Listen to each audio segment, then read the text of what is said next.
One decision can look completely unreasonable until you see what happened next.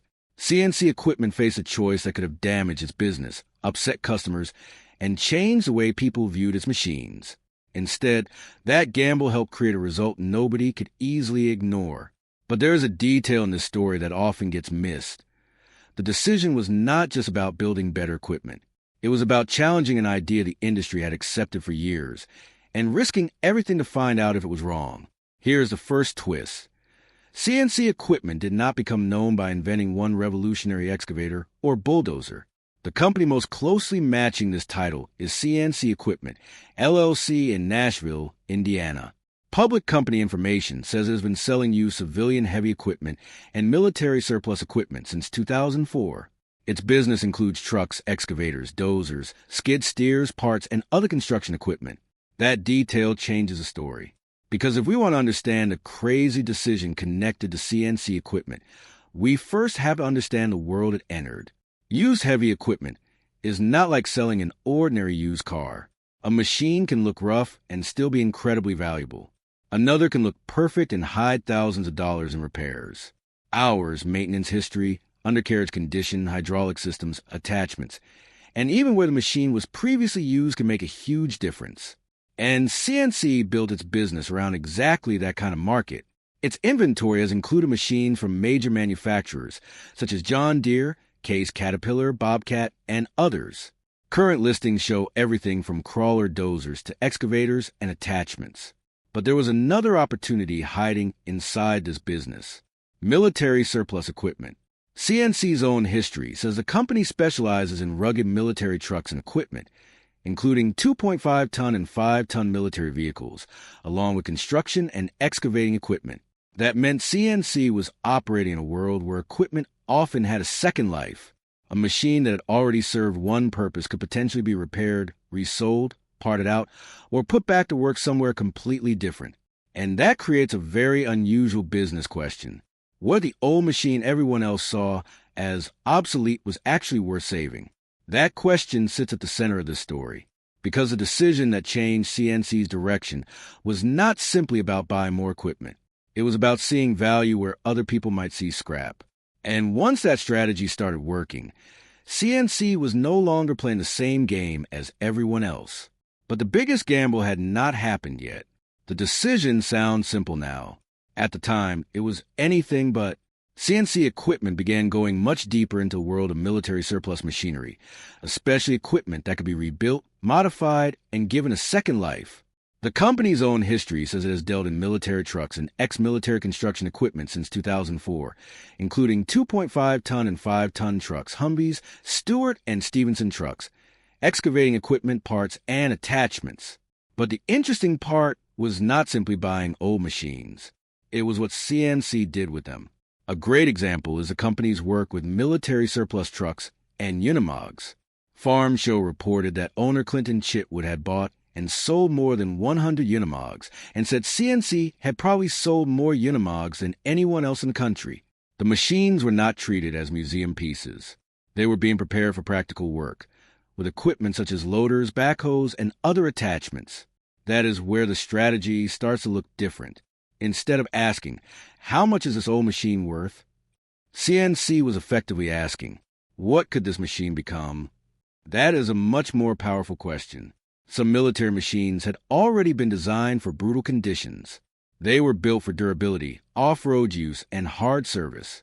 But they were not necessarily ready to walk straight into a modern civilian job site. So CNC began rebuilding and customizing. Older military trucks could receive new configurations and modifications. Farm Show reported examples of customized 2.5-ton trucks with features including air ride suspension, custom seats, crew cabs, and other changes.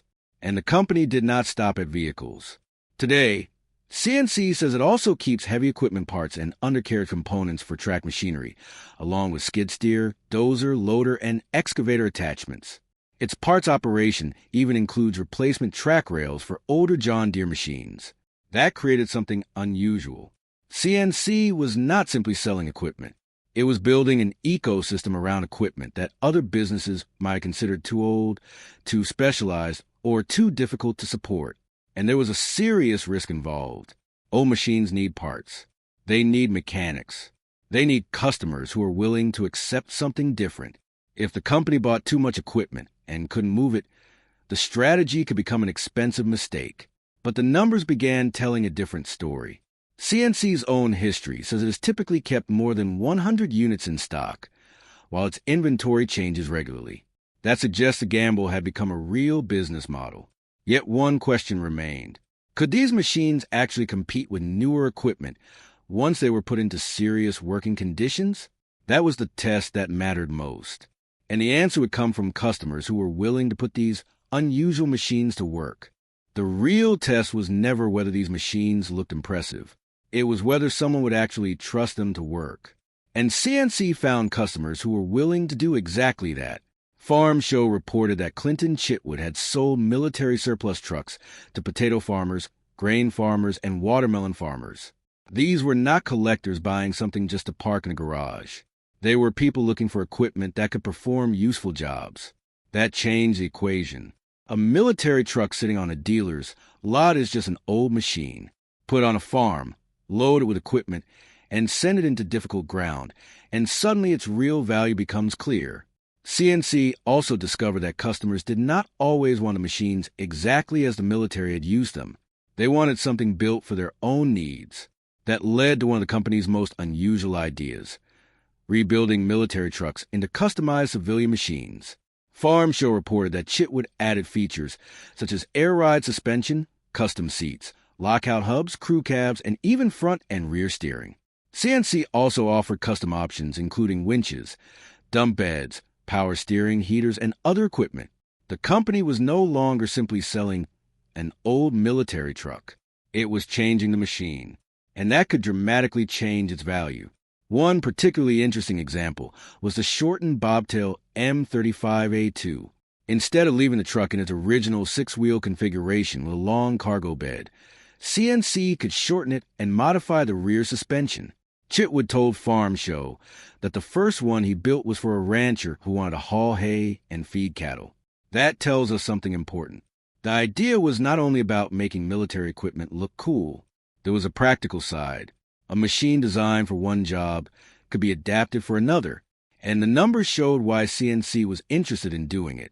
Farm Show reported that customized trucks were selling in the $20,000 to $55,000 range at the time of that 2010 report, while standard military trucks were facing weaker demand during the economic downturn.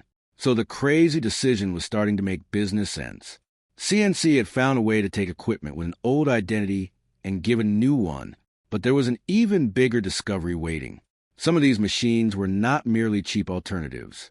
Certain military surplus vehicles had extremely low mileage and unusual capabilities. CNC's Unimog inventory, for example, included machines with only a few thousand miles, and the company equipped some with loaders, backhoes, and other attachments. That created a powerful combination: old technology, military toughness, civilian customization, and a price that could be far below what comparable new equipment might cost. But now the strategy faced its biggest challenge. If this approach really worked, other dealers could copy it. And once customers realized what these machines could do, the entire market could start looking at used military equipment differently. That is exactly where the story gets bigger. At some point, a strange idea stops being strange. It becomes a business model. That appears to be what happened at CNC Equipment. The company did not simply buy a few unusual military trucks and hope somebody wanted them. Over time, it built an entire operation around these machines. CNC says it has been selling used civilian heavy equipment and military surplus equipment since 2004, and its current operation includes trucks, excavators, dozers, attachments, parts, and military vehicles. But one detail reveals just how far the strategy went. CNC says it normally keeps more than 100 units in stock. That is no longer a small experiment. It is an inventory strategy built around the idea that old and surplus equipment still has a market, and the company went even further. Instead of depending completely on outside suppliers for every unusual repair or modification, CNC developed an in-house machine shop with a CNC plasma table capable of handling steel sheets up to 5 feet by 10 feet. The company says doing this work itself improves turnaround time and lets it build custom parts for trucks. That may sound like a small detail. It isn't. For older equipment, parts can be the difference between a machine that works and a machine that sits. If the manufacturer stopped making something decades ago, the owner cannot simply call a dealer and order a brand new replacement. That is where CNC's unusual business model becomes powerful. The company does not only sell machines, it also sells parts. Its current operation includes military truck components, undercarriage parts, attachments, and aftermarket heavy equipment components. Its online store lists hundreds of products. In other words, CNC was solving a problem that comes with buying old equipment. How do you keep it alive? The answer was to create the support around it, and the strategy has not disappeared with the older military trucks. CNC's current inventory includes both surplus equipment and modern machines. Its listings include older M35A2 military trucks alongside newer John Deere, Kubota, Hitachi, and Baumelite equipment. That tells us something important. The company did not simply choose old over new. It built a business around giving customers choices. Some buyers may want a modern excavator with low hours. Others may want a rugged military truck. And someone else may need an obscure part that is no longer easy to find. CNC positioned itself across all three worlds. But there was still a bigger question. Did this actually influence the heavy equipment industry?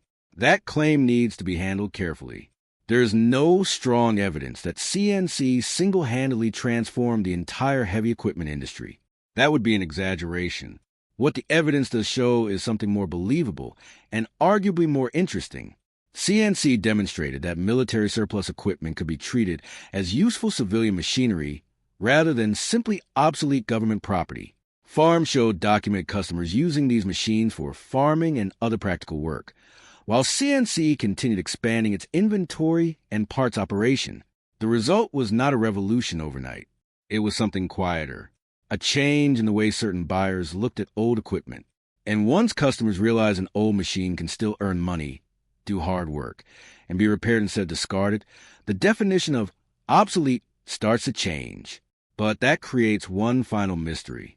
If CNC really found value where others saw old iron, did competitors and customers begin following the same path? And more importantly, was the company's biggest achievement the machines themselves, or a completely different way it learned to think about them? Here is where we need to be careful. There is no strong evidence that CNC equipment single-handedly changed the entire heavy equipment industry. That would make a great headline, but it would go beyond what the available evidence can prove. What the evidence does show is more interesting. CNC found a way to turn equipment that many buyers might have considered old or specialized into machines with a clear civilian purpose. And that idea had staying power. Back in 2010, Farm Show reported that CNC was customizing surplus M35A2 military trucks with features such as crew cabs, air ride suspension, dump beds, power steering, and other modifications.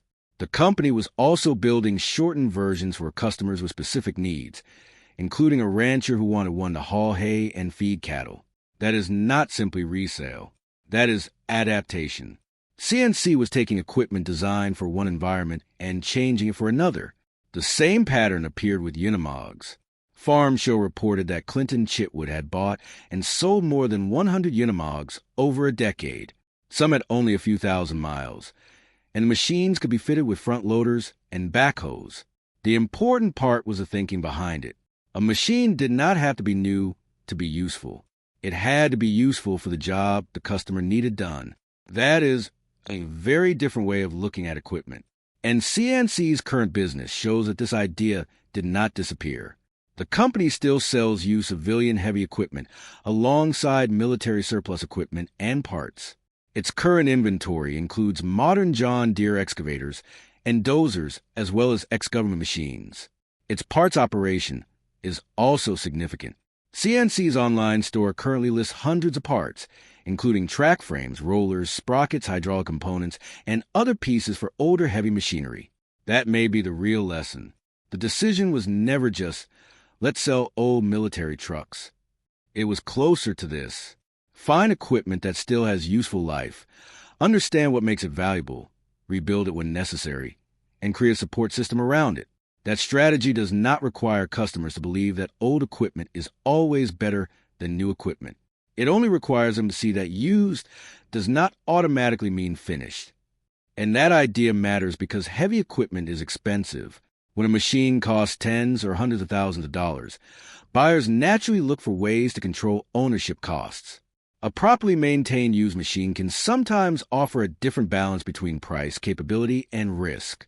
CNC's current inventory shows that the company continues operating within that market, offering machines ranging from older government equipment to relatively recent John Deere models.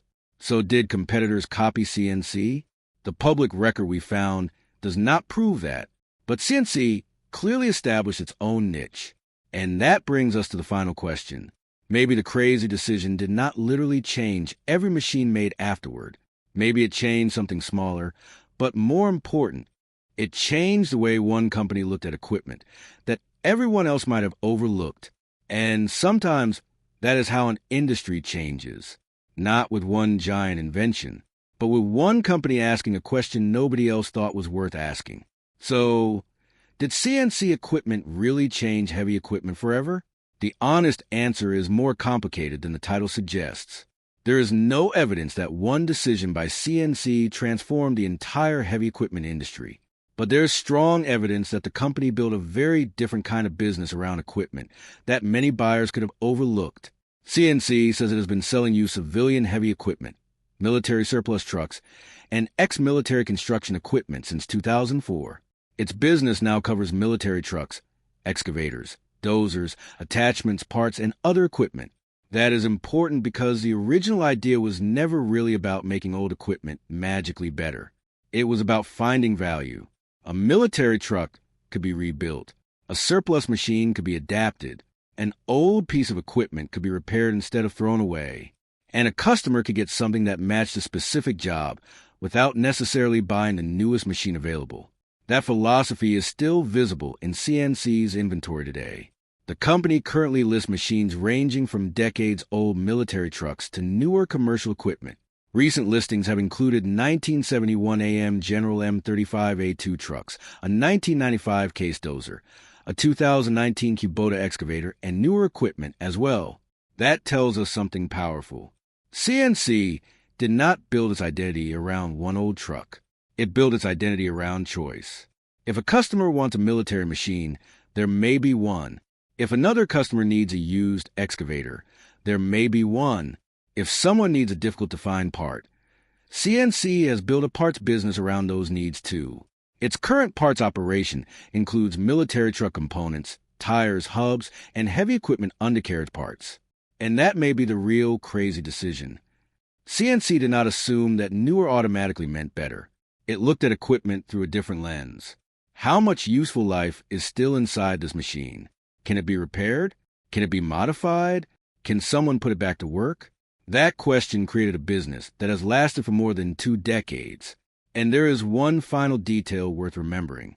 The machines themselves are not the whole story. The bigger lesson is about waste and value. In an industry where equipment can be extremely expensive, extending the useful life of a machine can matter. A machine does not become worthless simply because its original owner no longer needs it. Sometimes it just needs a new owner, a new job, or a second chance. That is what makes CNC's story worth remembering. The company did not necessarily reinvent heavy equipment. It did something more practical. It proved that there can be serious value in equipment that other people have already written off. And that idea is still visible today. The crazy decision was not crazy because it changed every machine in the world. It was crazy because CNC was willing to bet that old iron still had a future. And more than 20 years later, its continued business in used and surplus equipment suggests that the gamble was far from foolish. So perhaps the biggest lesson is simple. Sometimes the biggest change in industry does not begin with a brand new machine. Sometimes it begins when someone looks at an old machine and asks a question everyone else forgot to ask. What if we're not finished with it yet? Do you think CNC equipment's biggest success was a decision to rebuild and customize military surplus machines? Or was it the decision to build an entire business around giving old equipment a second life? Let me know in the comments below.